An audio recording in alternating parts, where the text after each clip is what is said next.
ایک اسلامی بہن کا کہنا ہے میرے ہسبینڈ وفات پا چکے ہیں اور ان کے نام پر بینک میں 20 لاکھ روپے رکھے ہیں۔ میری آمدن کا بھی کوئی ذریعہ نہیں اور میرے بچے بھی اسکول میں پڑھتے ہیں اور ان کا خرچہ بھی اسی رقم کے پروفٹ سے پورا ہوتا ہے۔ کیا مجھے اس رقم پر زکوٰۃ ادا کرنی ہوگی؟ ہاں جی، زکوٰۃ تو ادا کرنی ہوگی۔ ظاہر ہے ایک مشکل وقت ہے آپ کے اوپر، اور صرف یہ ان کا مسئلہ نہیں ہے، اس کے علاوہ بھی اکثر لوگ سوال یہ پوچھتے ہیں کہ جی میرے پاس اتنی جمع پونجی ہے لیکن میرا کوئی کمانے والا نہیں ہے، تو میں زکوٰۃ دوں گا یا نہیں، یا زکوٰۃ دوں گی یا نہیں۔ تو یہ یاد رکھیے کہ یہ اسلام نے صرف اجازت دی ہے آپ کو کہ آپ ایکسٹرا کمائی کر کے اس کی زکوٰۃ ادا کر لیں، ادروائز جو اصل تو یہ ہے کہ آپ کے پاس جو سونا جمع ہے نا، اس سونے کو توڑوا کے اس میں سے زکوٰۃ دینی ہوتی ہے، کیونکہ اسلام اس چیز کو ڈسکریج کرتا ہے کہ کوئی شخص جو ہے وہ 85 گرام آف گولڈ یا اس کے ایکویلنٹ رقم سے زیادہ جوڑے۔ اگر وہ جوڑے گا تو ہر لیونر ایئر میں اس کو اس کا 40واں حصہ، جس کو آپ 2.5% کہتے ہیں، وہ نکالنا ہوگا۔ 7.5 تولے سونا بنتا ہے آلموسٹ، یا اس کی مالیت، اور اس میں نصاب بھی جو ہے وہ سونے کا ہوگا، چاندی کا نہیں، کیونکہ اس وقت جو ہمارا کرنسی نوٹ ہے وہ گولڈ کے ایکویلنٹ شمار کیا جاتا ہے، چاندی تو ایبسلیٹ ہو چکی ہے اس وقت آلموسٹ۔ اگر گولڈ کی قیمت 95 کے اراؤنڈ اباؤٹ ہے تو 7.5 تولے سونے کی آپ قیمت نکال لیں، جب اتنی جمع پونجی بن جائے گی تو ظاہر ہے ان کی وہ کتنی لکھی ہے 20 لاکھ، تو یہ اس کے اندر آتی ہے، تو 20 لاکھ کو 40 پہ ڈیوائڈ کریں، جتنی رقم آئے گی وہ انہوں نے زکوٰۃ دینی ہوگی، اسی 20 لاکھ میں سے دیں۔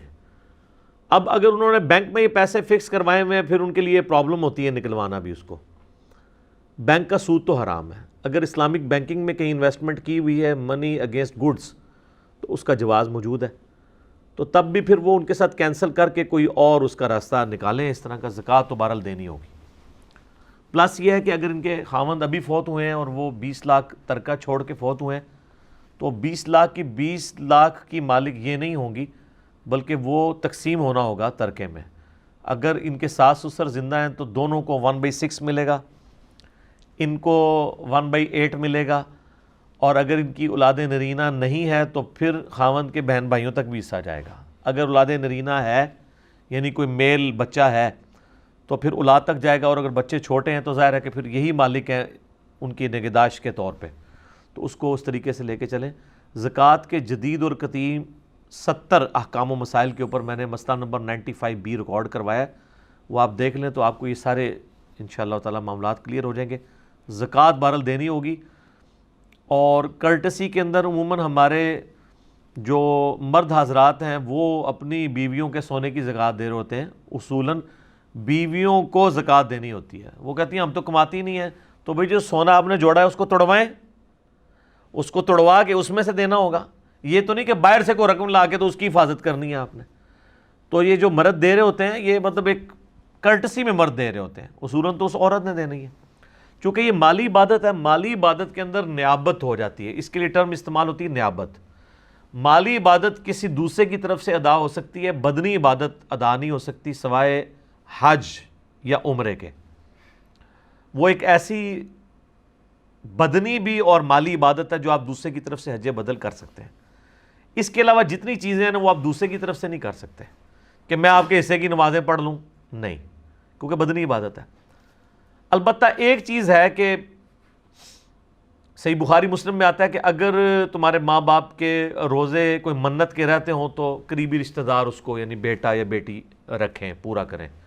یہ بدنی عبادت اس درجے تک الاؤ ہے، ورنہ ہر شخص نے اپنی نماز خود پڑھنی ہے، اپنا روزہ خود رکھنا ہے، کسی دوسرے کی طرف سے ادا نہیں ہو سکتا۔ یہ لوگوں نے خود ہی کہانیاں بنائی ہوئی ہیں، بلکہ میں نے جو مسلم شریف کا مقدمہ آپ کو پڑھ کے سنایا تھا اس میں امام مسلم نے ایک روایت یہ بھی نقل کی ہے کہ کس طریقے سے جعلی روایتیں پبلک میں عام ہیں کہ جب تم نماز پڑھنے لگو تو اپنے ماں باپ کے لیے بھی ایک نماز پڑھ لیا کرو۔ تو عبداللہ بن مبارک کہتے ہیں یہ حدیث کس نے بیان کی؟ تو وہ کہتا ہے یہ اس شخص نے بیان کی۔ تو ان کا وہ تو سکہ ہے، ان کا اس نے کس سے بیان کی؟ اس نے کہا اس سے بیان کی۔ تو عبداللہ بن مبارک نے کہا وہ بھی سکہ ہے۔ ان کا اس نے کس سے بیان کی؟ تو اس نے کہا اس نے نبی علیہ السلام سے بیان کی۔ تو ان کا نبی علیہ السلام کے درمیان اتنا بڑا جنگل ہے کہ اونٹوں کی گردنیں تھک جائیں گی اس فاصلے کو طے کرنے کے لیے، یعنی کئی دہائیوں کا فاصلہ ہے، تو یہ سند مکمل نہیں ہے، حالانکہ راوی ثقہ تھا۔ ثقہ راوی بھی اگر کہ رسول اللہ نے فرمایا اور سند بیان نہ کرے مردود ہے۔ ایون امام مسلم نے مقدمے میں لکھا ہے کہ تابعی کہہ دینا کہ رسول اللہ نے فرمایا، ریجیکٹڈ، جب تک وہ صحابی کے ساتھ سند بیان نہیں کرے گا، کیونکہ اس کی نبی علیہ السلام سے ملاقات ہی ثابت نہیں۔ تو اب یہ جو بزرگ بابے کہہ رہے ہیں کہ نبی علیہ السلام نے فرمایا اور کہیں لکھا ہی نہیں ہوا، اپنے اعتبار سے ہی بیان کر رہے ہیں، اس کی تو کوئی حیثیت ہی نہیں ہے۔